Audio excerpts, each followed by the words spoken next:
وبركاته إن الحمد لله نحمده ونصلي على رسوله الكريم أعوذ بالله من الشيطان الرجيم بسم الله الرحمن الرحيم قل هو الله أحد الله الصمد لم يلد ولم يولد ولم يكن له كفوا أحد۔ ہمارے فیس بک کے پیج پر بعض بھائی سوالات بھیجتے ہیں، تو اللہ کی توفیق سے انشاءاللہ ہفتے میں ایک دن ہم پیج پر آنے والے سوالوں کے جواب دیا کریں گے۔ سائل کہتا ہے مرزا قادیانی کو غلام احمد اور اسی طرح قادیانیوں کو احمدی کہنا کیسا ہے؟ کیونکہ مرزا قادیانی تو نہ غلام احمد ہے بلکہ وہ تو دشمن احمد ہے۔ مرزا غلام احمد قادیانی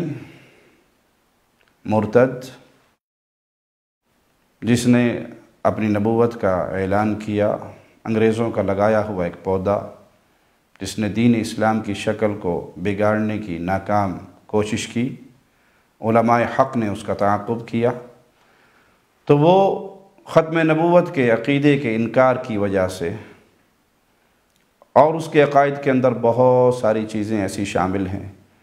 جو اس کو مرتد قرار دیتی ہیں۔ اس کا نام اس کے ماں باپ نے یہ رکھ دیا، ایک الگ معاملہ ہے، لیکن حقیقت میں وہ اسلام کا دشمن، رسول اللہ صلی اللہ علیہ وسلم کا دشمن۔ احمد کے ساتھ اسے کوئی نسبت نہیں، وہ جھوٹا کذاب دجال تھا۔ اس طرح وہ مرتد تھا، اسی طرح اگر کوئی کلمہ پڑھنے والا جو پہلے مسلمان ہو اور پھر وہ قادیانیوں میں شامل ہو جائے تو وہ بھی مرتد ہے، دین اسلام سے پھر چکا ہے۔ وہ قادیانی بن کر، ایک نئی امت بن کر اقلیت کے حقوق لیں تو کسی مسلمان کو اعتراض نہیں ہے۔ بہت سی اقلیتیں مسلمانوں کے ساتھ رہتی ہیں اور وہ اپنے حقوق پاتی ہیں۔ مسلمانوں کا اعتراض تب ہوتا ہے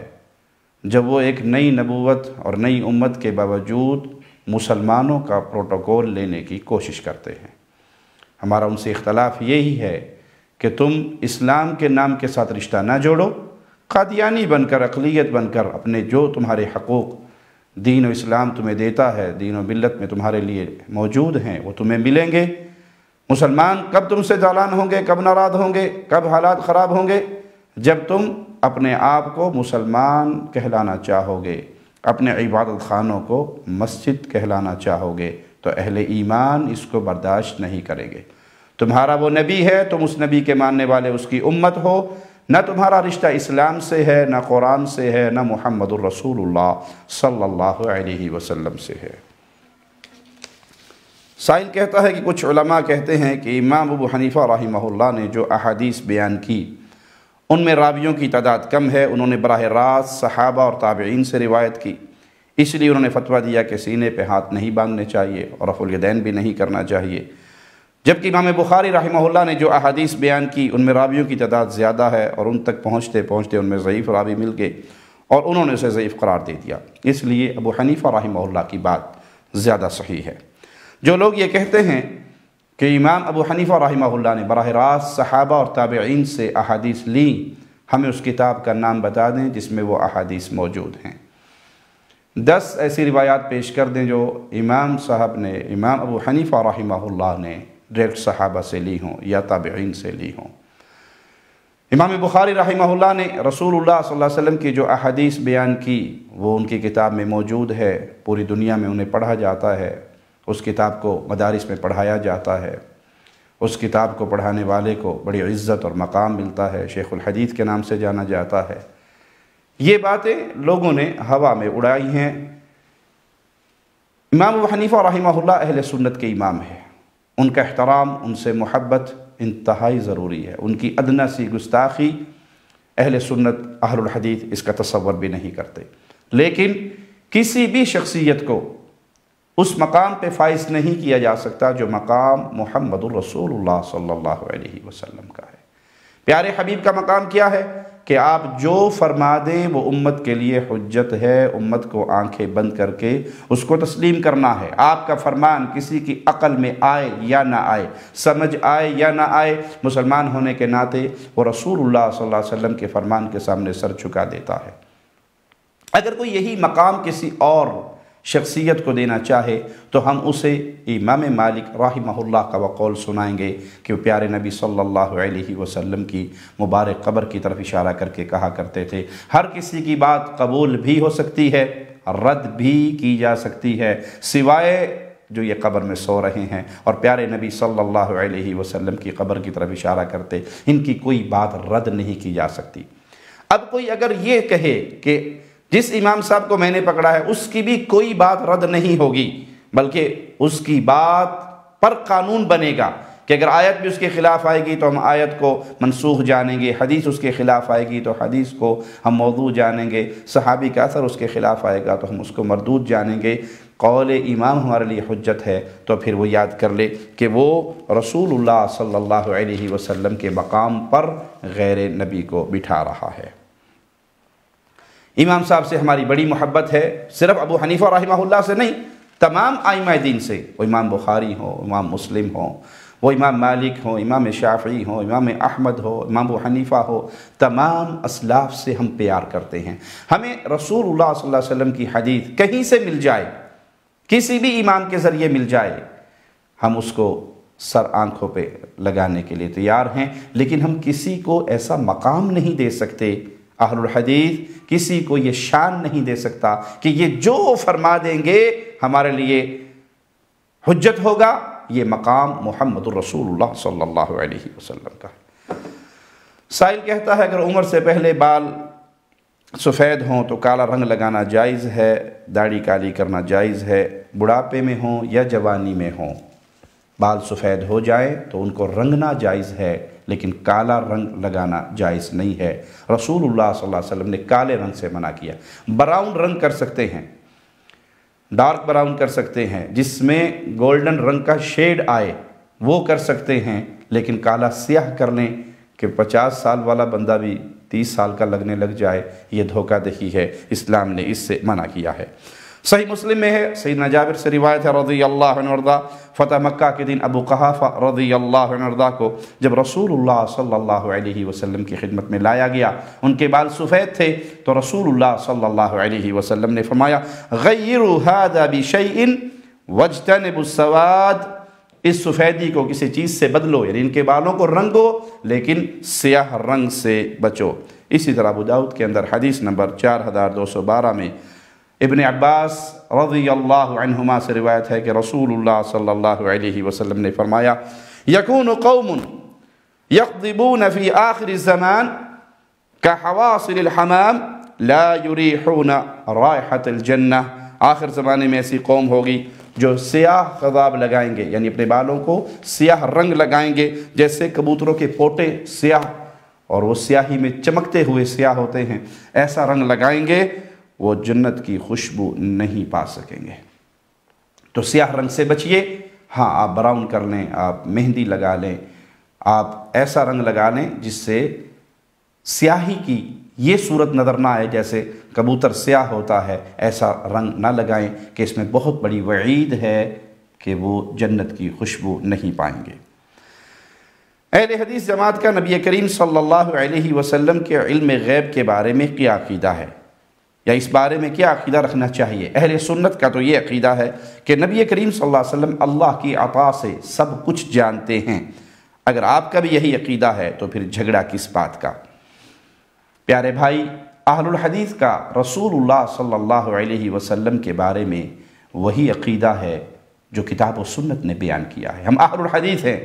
اہل حدیث کون ہوتا ہے؟ جس کے ایک ہاتھ میں اللہ کا کلام اور دوسرے ہاتھ میں محمد صلی اللہ علیہ وسلم کا فرمان ہوتا ہے۔ جو کتاب و سنت سے ملے وہ اہل الحدیث کا عقیدہ ہوتا ہے۔ اہل الحدیث پہلے عقیدہ بنا کر پھر دلائل تلاش نہیں کرتے، بلکہ وہ دلائل کی روشنی میں اپنا عقیدہ بناتے ہیں۔ پیارے نبی صلی اللہ علیہ وسلم کے بارے میں کلام الہی ہمیں کیا درس دیتا ہے، آئیے سنیے۔ مالک فرماتا ہے قُلْ لَا أَقُولُ لَكُمْ عِنْدِي خَزَائِنُ اللَّهِ، اے نبی صلی اللہ علیہ وسلم ان سے کہہ دیجئے کہ میں یہ نہیں کہتا کہ میرے پاس اللہ کے خزائن ہیں، وَلَا أَعْلَمُ الْغَيْبِ، اور نہ میں یہ دعویٰ کرتا ہوں کہ میں غیب دان ہوں، نہ میں گنج بخش ہوں، خزانوں کا مالک ہوں، اور نہ ہی میں غیب دانی کا دعویٰ کرتا ہوں۔ یہاں پر کچھ لوگ کہتے ہیں کہ جی اللہ کے نبی صلی اللہ علیہ وسلم کے پاس غیب تو تھا، لیکن آپ بس عوام الناس کے سامنے یوں کہہ دیا کرتے تھے کہ میں نہیں دعویٰ کرتا، وگرنہ وہ سب کچھ جانتے تھے۔ سبحان اللہ، یہ بہت بڑا بہتان ہے پیارے نبی جناب محمد رسول اللہ صلی اللہ علیہ وسلم پر اور آپ کی مبارک پاکیزہ سیرت پر۔ رسول کریم صلی اللہ علیہ وسلم وہ عظیم ہستی ہیں جنہوں نے نبوت کا تاج اپنے سر مبارک پر سجانے سے پہلے 40 سالہ زندگی میں کبھی ایک بار بھی جھوٹ نہیں بولا۔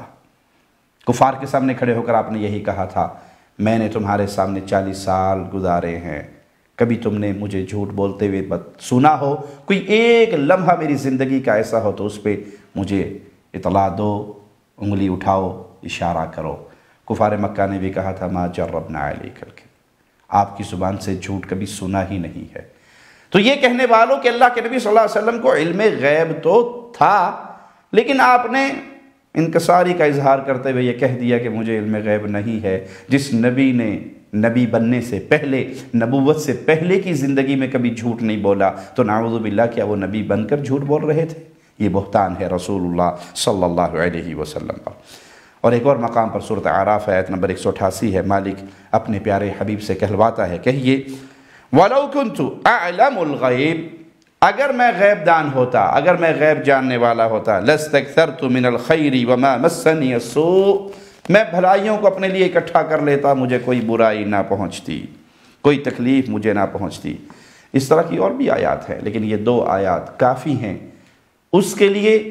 جو اپنا عقیدہ قرآن اور حدیث سے لینا چاہتا ہے، جو کتاب و سنت سے دین لینا چاہتا ہے، کہ یہاں رسول اللہ صلی اللہ علیہ وسلم یہ بات کہہ رہے ہیں کہ مجھے غیب کا علم نہیں ہے۔ کہنا تو یہ چاہیے تھا کہ مجھے اللہ کی عطا سے سب کچھ پتہ ہے، کہنا تو یہ چاہیے تھا، لیکن آپ نے یہ نہیں کہا، بلکہ آپ نے ان دونوں آیات میں انکار کیا کہ مجھے غیب کی خبر نہیں ہے۔ اللہ کی وحی کے ذریعے اللہ کچھ بتا دے اپنے نبی کو تو پیارے نبی صلی اللہ علیہ وسلم کو پتہ لگ جاتا تھا، اور اگر اللہ وحی نہ بھیجے تو پیارے حبیب کو پتہ نہیں لگتا تھا۔ یہ کہنے والے کہ اللہ نے اپنی عطا سے سب کچھ دیا ہے، آئیے ان کو مزید ہم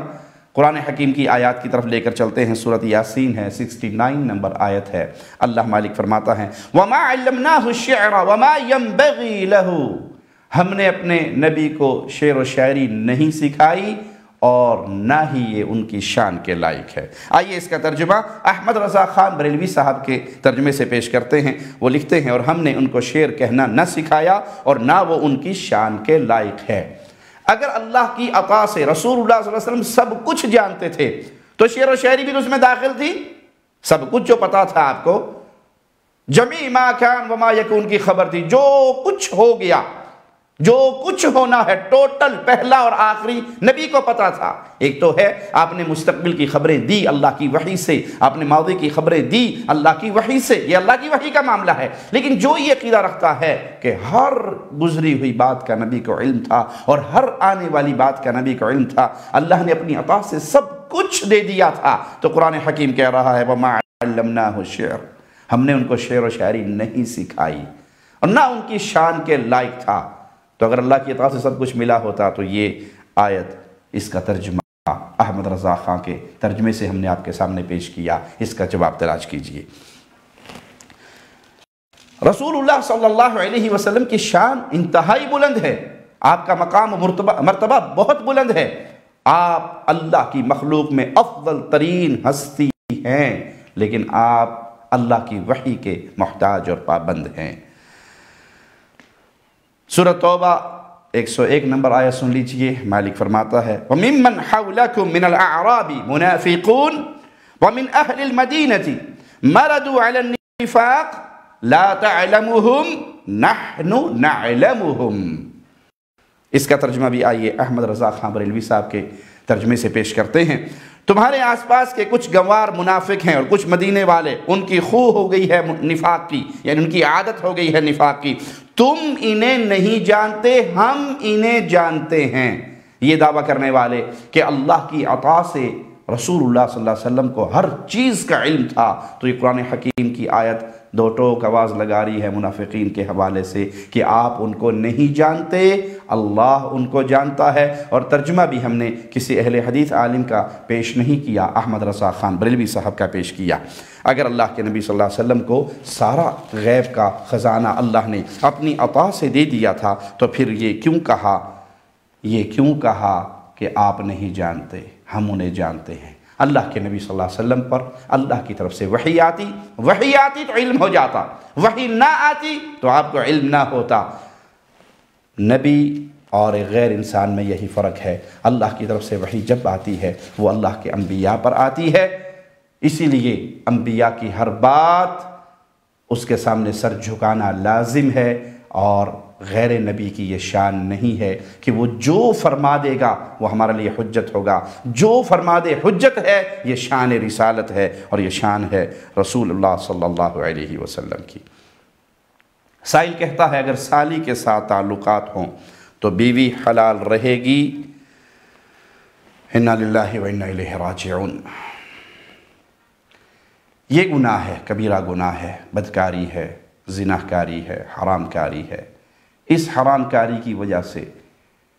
نکاح پر تو اثر نہیں پڑے گا راجح قول کے مطابق، اگرچہ اہل علم کا اس میں اختلاف ہے، لیکن راجح قول یہی ہے کہ اگر کوئی شخص ساس سے یا سالی سے بدکاری کرتا ہے، منہ کالا کرتا ہے، تو اس کے نکاح پر فرق نہیں پڑے گا، لیکن یہ بہت بڑا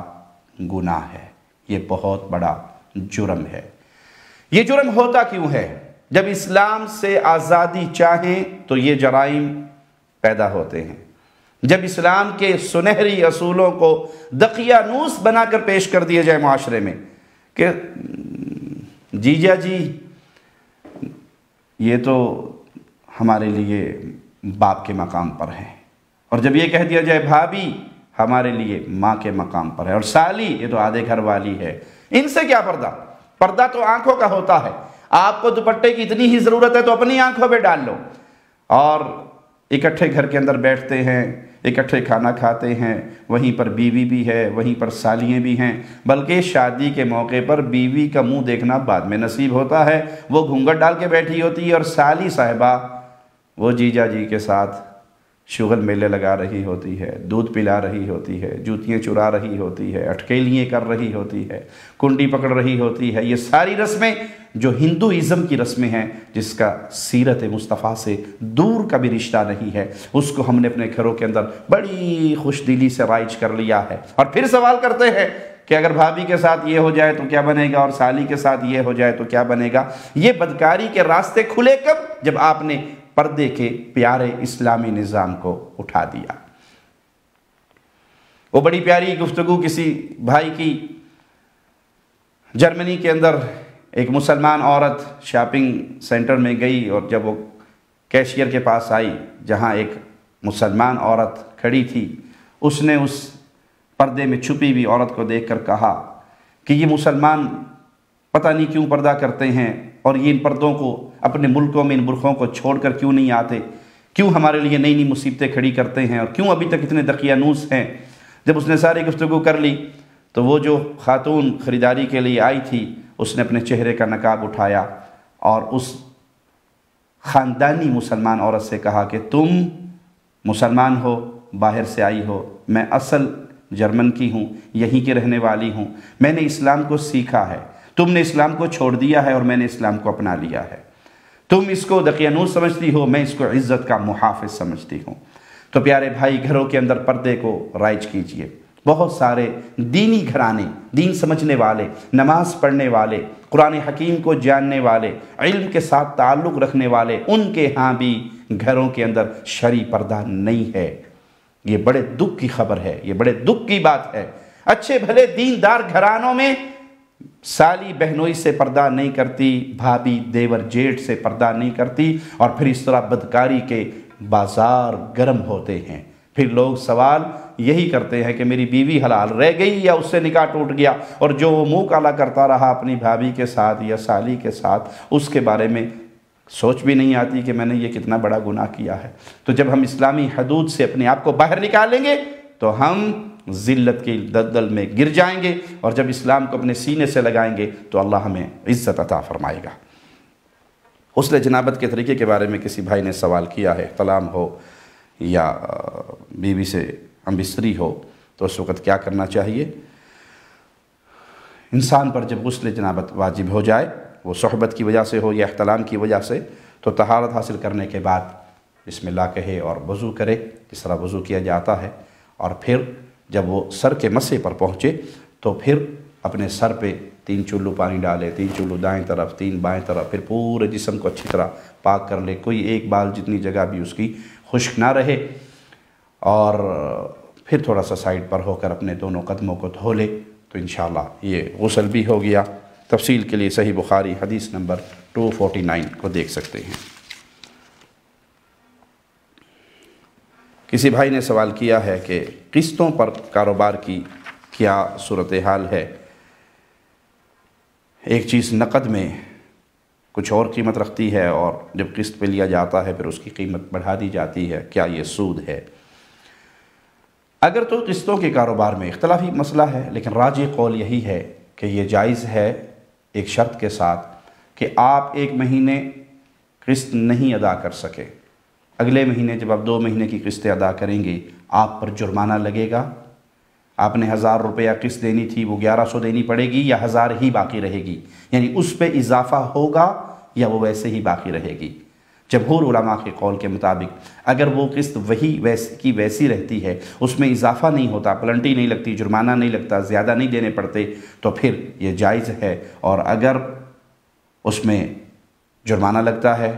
پیسے اضافی دینے پڑتے ہیں، تو پھر یہ سود ہے۔ بعض لوگ یہ کہتے ہیں کہ ایگریمنٹ میں یہ بات شامل ہے کہ اگر آپ ایک قسط شارٹ کریں گے تو آپ کو جرمانہ دینا پڑے گا، لیکن ہماری سیلری آتی ہے اور وہ بینک سے ہی کٹوتی ہو کے اس کمپنی کو چلی جائے گی، تو اس میں قسط شارٹ ہونے کی صورت ہی نہیں ہے، تو ہم کہیں گے تب بھی یہ ناجائز ہے۔ کیوں؟ آپ نے سود کے ایگریمنٹ کو سائن کیا، آپ نے اس کو قبول کیا، تو اگر یہ شرط ہو کہ قسط شارٹ ہونے کی صورت میں آپ کو جرمانہ دینا ہے تو پھر یہ ناجائز ہے، اور اگر ایسی صورت نہیں ہے تو جمہور علماء اس کے جواز کے قائل ہیں۔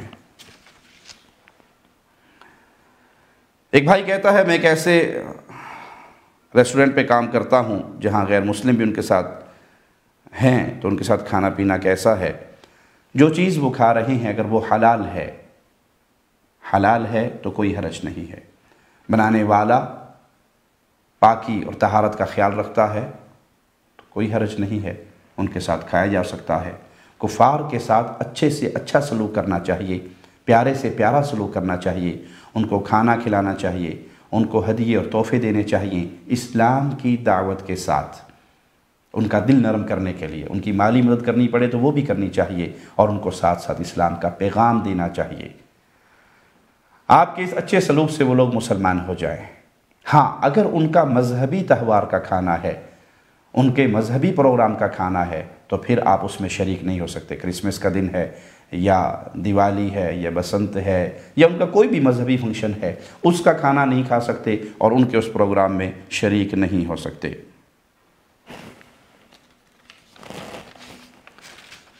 سائل کہتا ہے کہ رسم 40واں کا کھانا جائز ہے؟ کیا قبروں پر پھول چڑھانا شرک ہے؟ 3، 7واں، 9واں، 10واں، 40واں، قل، برسی، یہ تمام رسمیں غیر اسلامی رسمیں ہیں، یہ بدعت ہیں، اسلام کا ان سے کوئی تعلق نہیں، یہ بعد میں لوگوں نے ایجاد کی اور اس پہ اسلام کا چولا چڑھانے کی ناکام کوشش کی۔ قرآن حکیم نے اصول کیا سمجھایا ہمیں؟ وَلَا تَعَاوَنُوا عَلَى الْإِثْمِ وَالْعُدْوَانِ، گناہ اور برائی کے کاموں میں آپ کسی کی مدد نہ کریں۔ تو یہ بدعات ہیں، ان میں شریک ہونا قطعاً جائز نہیں ہے۔ اگر قبروں پہ پھول چڑھائے جاتے ہیں اور نیت یہ ہے کہ یہ بابا جی راضی ہو کے ہمیں بہت کچھ دے دیں گے اگر ہم اس پر پھولوں کی چادر چڑھائیں گے، تو اس کی رضامندی کے لیے آپ نے یہ مال کی قربانی کی، اس کو راضی کرنے کے لیے وہاں دیا جلایا یا پھول چڑھائے، تو یہ آپ نے عبادت میں، مالی عبادت میں اس کو اللہ کا شریک بنایا۔ ویسے کوئی پھول پہنتا ہے، ہار پہنتا ہے،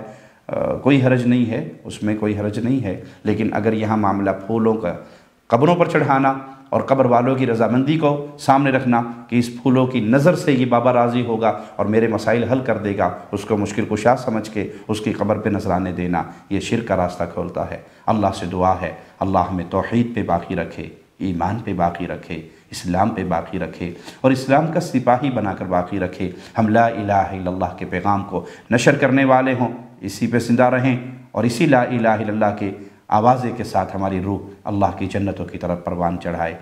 اقول قولی ھذا واستغفر اللہ لی ولکم ولسائر المسلمین فاستغفروہ انہ هو الغفور الرحیم۔